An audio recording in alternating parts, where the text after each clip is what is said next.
Most people would say going into this draft, the Arizona Cardinals have right up there for one of the most obvious picks in the draft if he's there.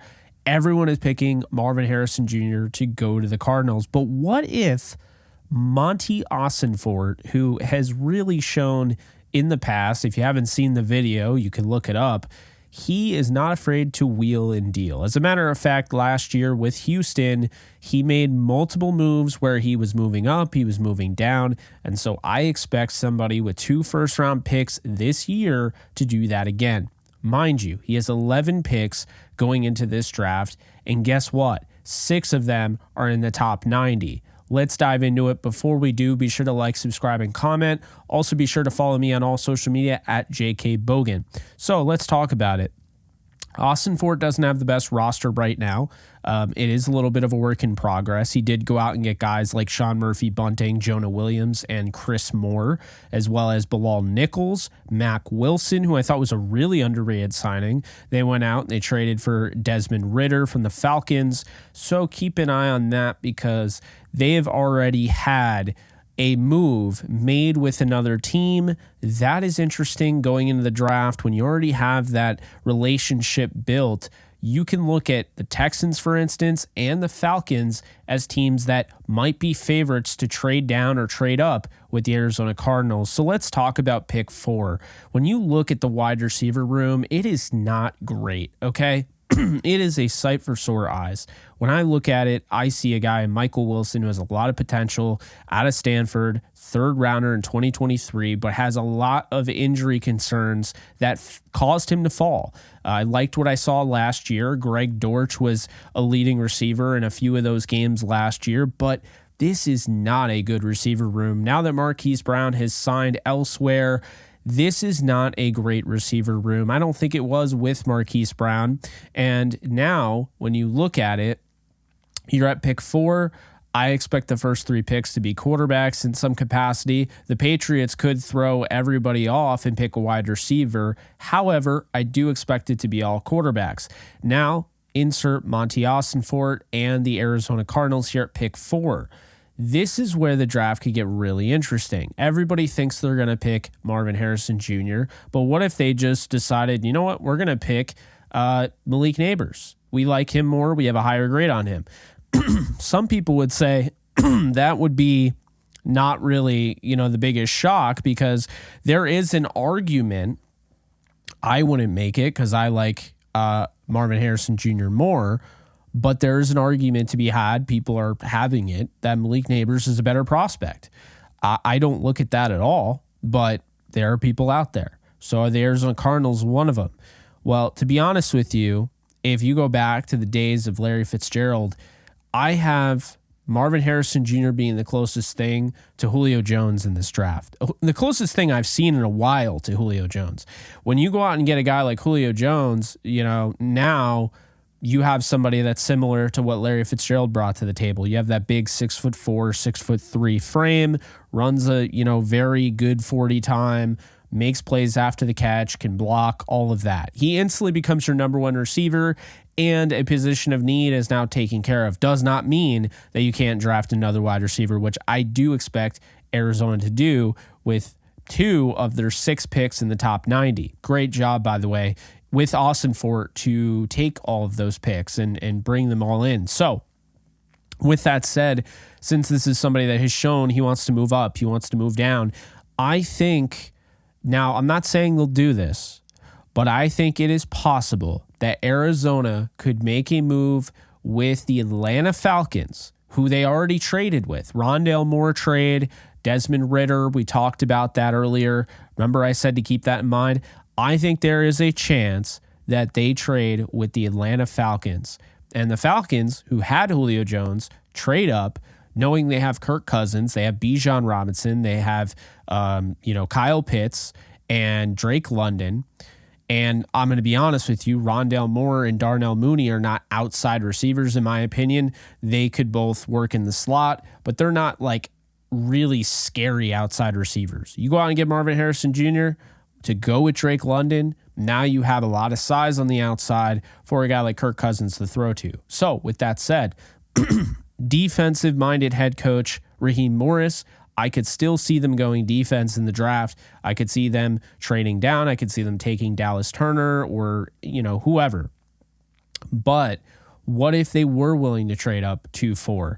Arizona could get another second round pick and make it 7 picks in the top 90. Hell, they could find a way to get 2 more picks out of the Falcons and have 8 picks in the top 90. This is a team that is not going to get better overnight, except for the fact that it is, because Ossenfort has done such a great job of accumulating draft capital that I think that they really could. Now, you only do this for one of 2 reasons. One, in my opinion, you're not as high on Marvin Harrison Jr. or Malik Neighbors to the point where you're willing, in a draft that has incredible wide receiver talent, probably the deepest wide receiver draft that I can remember, you're not sitting there thinking, man, we need to take Marvin Harrison Jr. because he's so much better than the rest, or we need to take Malik Neighbors because he's so much better than the rest. You're sitting there like, we'll take either, but if anybody gives us a nice offer, we'll move down 8, we'll move down 4 spots to number 8. And I'm not just saying that this is exclusive to the Falcons, but I like this scenario if they do trade down, and Ossenfort has shown the ability to do so. So with that said, if they do decide to go that route, a guy like Rome Odunze could fall into their lap at pick 8. Now they check the box. Odunze is my number 2 receiver in this draft, only behind Marvin Harrison Jr. In my opinion, Odunze is a top 5 pick, but in this draft, because of the quarterback needs, I could see him falling into their lap if they do trade down to pick 8. Now, with that said, in my opinion, he's a blue chip prospect. So you go out and you get a game changer at the wide receiver position. You move down, you acquire some draft capital, and now with that draft capital, with what you already had, you don't have to give up anything you already had. You can send over what you got through the Falcons, and you could trade down, which this is an Ossenfort special here, because he's done this before. Not all the way down like this, but still. You could trade down from pick 27, your other pick in the first round, and trade up, and you could use a second or third or whatever to move all the way back up and take a cornerback. Right now, Sean Murphy-Bunting, that was a good pickup. Garrett Williams, I'm very high on out of Syracuse, 3rd rounder in 2023. After that, they're corners. You have Starling Thomas, the 5th. There's just not really much here. Catrell Clark, Michael Ojemudia. So I could see them focusing on corner, and I think best player available here could very well be Terrion Arnold. They could trade all the way up into the upper teens, and I think in that case they could get a guy like Terrion Arnold, who would be a game day 1 starting top 15 level player. So by doing that trade, you're willing to sacrifice what Marvin Harrison Jr. could end up being, knowing that a guy like Rome Odunze would fall. Odunze is not quite Marvin Harrison Jr., but he's a tick below, and that's a really good consolation prize. So in turn, by doing this, you get your franchise wide receiver, and then you get your franchise cornerback. And then you still have plenty of picks left to go in this draft to really start bolstering your just whole roster. Now, why would you do this? Doing this would be you admitting that you want to really have a more balanced approach in this draft. You could draft Marvin Harrison Jr. at pick 4, and it would not be a bad pick. And I'm not even saying that they shouldn't do that. What I will say, though, is that they were to trade down and do what he normally does and then trade back up from 27 to, the high teens or whatever, now all of a sudden you're talking about a completely different game here. You're getting 2 guys that are not just guaranteed starters right out of the gate, but I think they're guaranteed big-time, playmaking, game-changing starters. Odunze could easily have 1,000 yards in his first season playing with Kyler Murray especially. I'd be surprised if he didn't. And then you have a guy in Terrion Arnold or even Quinyon Mitchell, if he's available, whoever you like the most, he could come in and be, a defensive rookie of the year candidate. And I think that would be huge. And you have safeties in Budda Baker and Jalen Thompson who you like.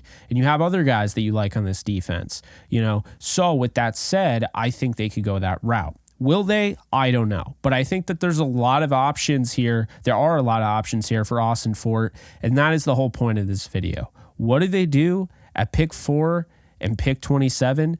There's a good chance, if you're reading the tea leaves and you've seen history repeat itself, you're sitting here thinking, that general manager has shown that he's not afraid to trade up and trade down and wheel and deal.